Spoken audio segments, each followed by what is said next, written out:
Nakita nyo ba yan? Isang Red Doors na mucho. Na shoutout sa mahilig sa Red Doors. Okay?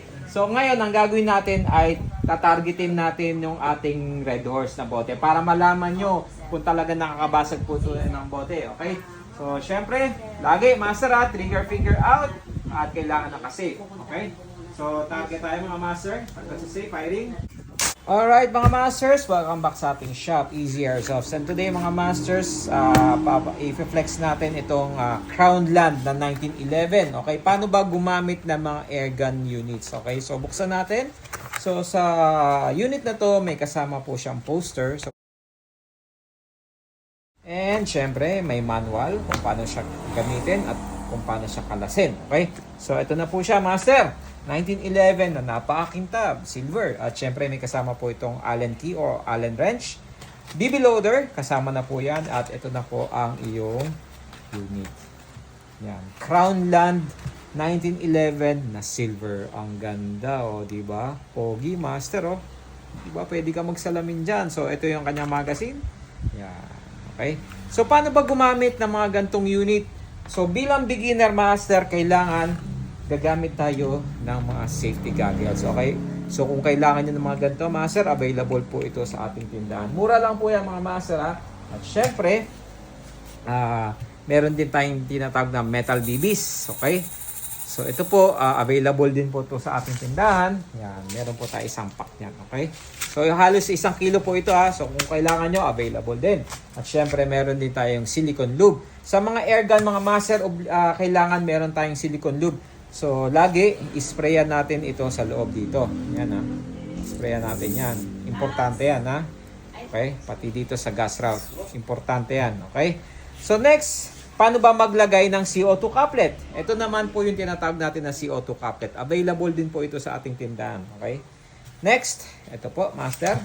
Luwagan lang natin itong nasa ilalim. And then, ipapasok natin dito yung CO2. Okay? Ayan. Okay? Pag napasok mo na yan, higpitan mo na ngayon yan, master ha. Higpit yan. So, kailangan mahigpit yan pag binalik mo. Okay? Para walang singaw. Okay? So, higpit. Okay? So, ganun lang. Okay? And then, ito yung ating unit. Paano ba ilagay ang magazine? Okay? So, bago ang lahat, master, kailangan turuan ko kayong humawak ng unit. Okay? So pag hawak kayo ng gantong unit, kailangan automatic, isanayin nyo na nakaganyan na kayo. Bakit? Para paglagay ng kamay nyo dito, automatic naka-trigger finger out na po kayo. Okay? So iwasan po natin na lagi na ang daliri natin nasa trigger kasi baka mamaya mapindot natin. And always point sa safe direction. Kung saan walang tao, doon nyo ipo-point. Okay?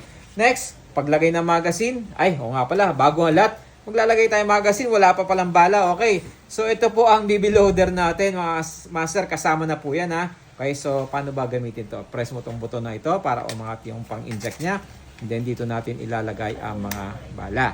Okay? Yan, so kuha tayo ng mga metal BBs. Yan, ganyan. Ipapasok natin yan dyan. Yan, op, op, nalaglag. Naku, nalaglag. Okay? Okay? Yan. And then, hilahin mo to. Ayan, para madali makapasok ang mga metal BBs. Tapos, ganito dapat ang paglagay ng BBs. Inject na natin. Okay. Okay. Yan. Okay. Okay. Yan. So, ayan na po yung mga metal BBs natin. Okay. Next, paano ba ang tamang paglagay ng BBs ay ng magazine? So, kailangan master may puwersa para hindi mahulog. And then, ang kasa ay hila, bitaw, and always lagay sa safe pag hindi pa po tayo ready mag-fire. Bakit? Kasi ito po ay pwede na makabulag. Basag bote na po yan. At saka ang safe natin, dalawa. Meron tayo dito sa thumb safety at sa grip.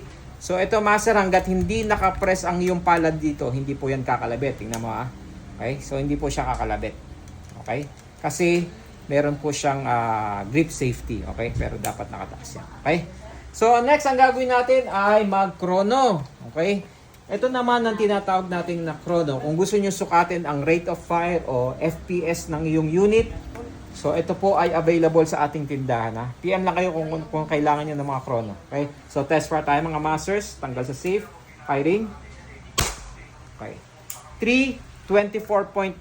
So always use eye protection mga master. Katulad nito ha. Ito po ay di biro. Masakit na po to kasi metal bibis na po ang ating gamit. Okay? So next, ang gagawin naman natin ngayon mga master, since ito po ay air gun at CO2 powered at metal bibis, magbabasag po tayo ngayon ng bote para makita nyo kung gaano kalakas po. So set up lang natin ang ating lugar para makapagbasag bote tayo.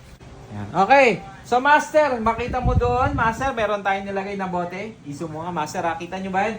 Isang Red Doors na mucho. Na shoutout sa mahilig sa Red Doors. Okay? So ngayon, ang gagawin natin ay tatargetin natin yung ating Red Horse na bote para malaman nyo kung talaga nakakabasag po ito ng bote. Okay?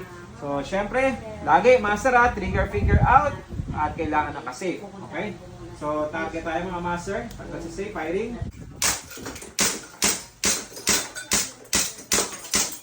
Grabe. Okay. Grabe. Yan, so pag wala ng bala mga master, naglalak po ang kanyang slide.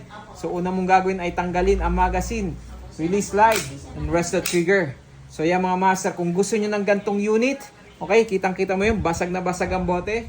Ulit, kung gusto mo ng gantong unit, ang gagawin mo lang ay umorder dito sa ating tindahan.